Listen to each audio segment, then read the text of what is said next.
folks. Good afternoon, and welcome to a special session from Go for Stocks, where we discuss what to do with ITC post the demerger news which came out yesterday. So today is Tuesday afternoon, post market hours, and what we are looking at is the daily chart of ITC.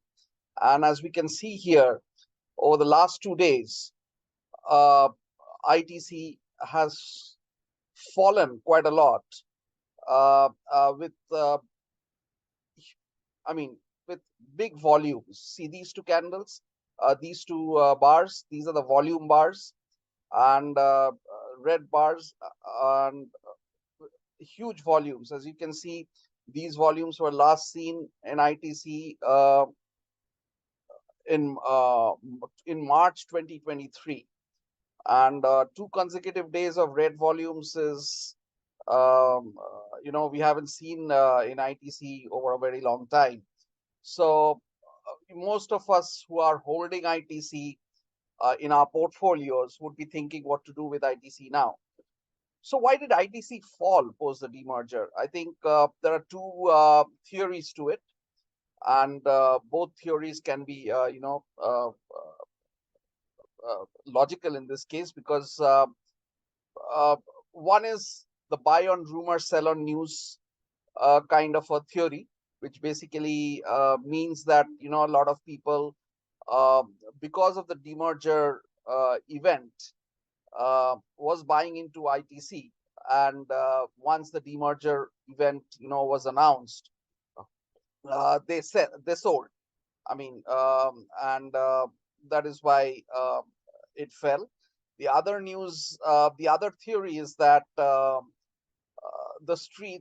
market participants feel that it's since it's not a full demerger, like ITC is still holding like 40%, uh, would be still holding 40% of the stake in ITC hotels.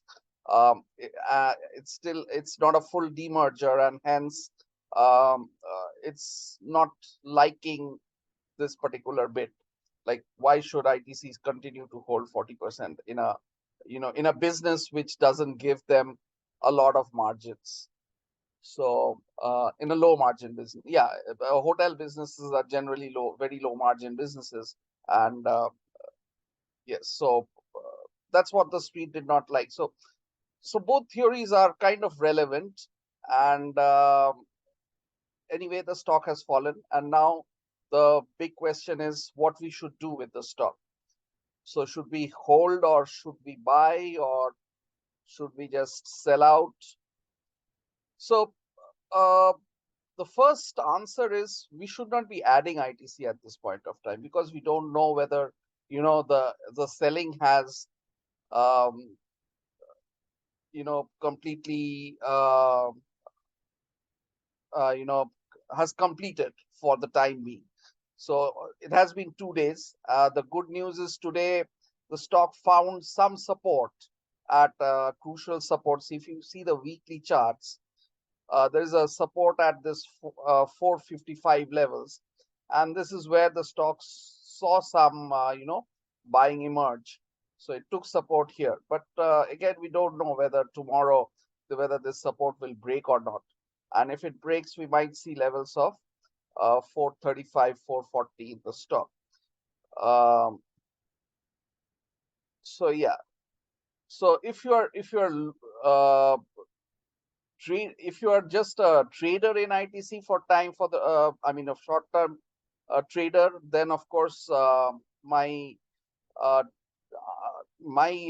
take on this is that you should not hold if 445 breaks, if there is a breach of 445 levels.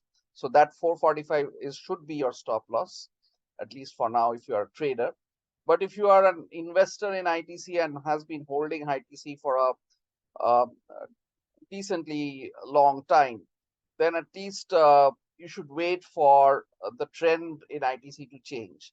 The trend in ITC, though, is still, ITC is still in an uptrend. I mean, even after these 2 days of heavy selling.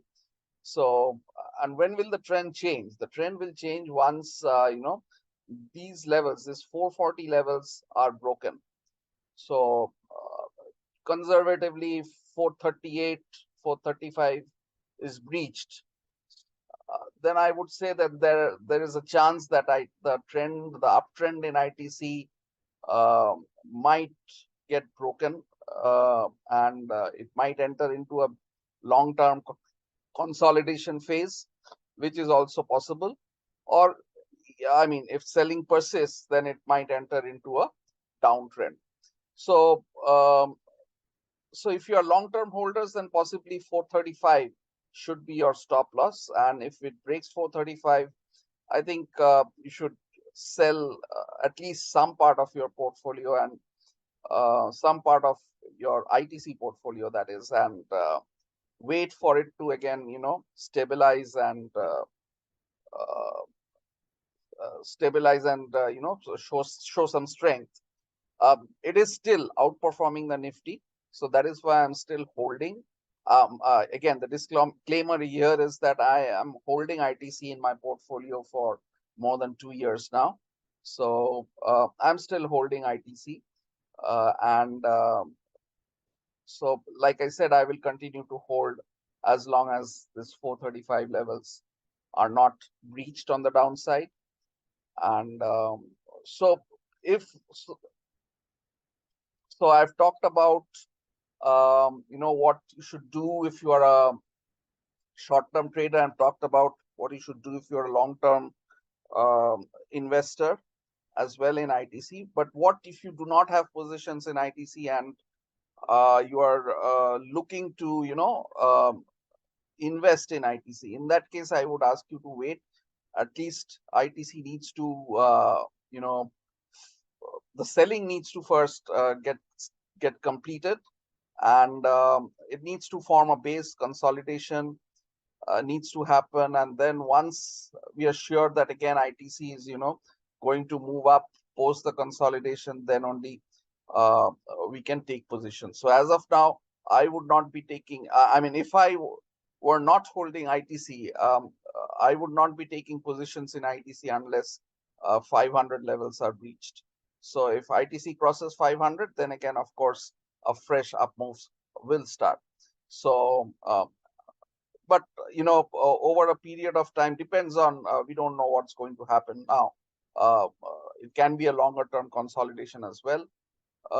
There are again a few triggers, like the ITC quarterly results are supposed to come out pretty soon, and then there is the AGM in August. So these two events um, would give further clarity on this whole demerger thing, and what the management's plans are. So yeah, so we'll have to see what the stock does, whether it enters into a consolidation, or whether it starts a downtrend, the selling persists and it starts a downtrend, or these 2 days of selling gets absorbed, and we see a fresh up move post 500. So we'll have to wait and see what happens. So till that time, um, for short-term traders, 445, 455 is your level, for stop loss level, and for longer-term trade investors who are holding the stock, 435 is the level to watch out for. So with that, we come to the end of this session. Uh, if you like the content, please pass it on, share it with your friends, colleagues, and hope to hear from you. If you can write to us also at sales dot sales at goforstocks.com, that would be awesome. So we are eager to hear your comments on this, and we'll talk to you soon on another session of from Go for Markets. Bye. Cheers.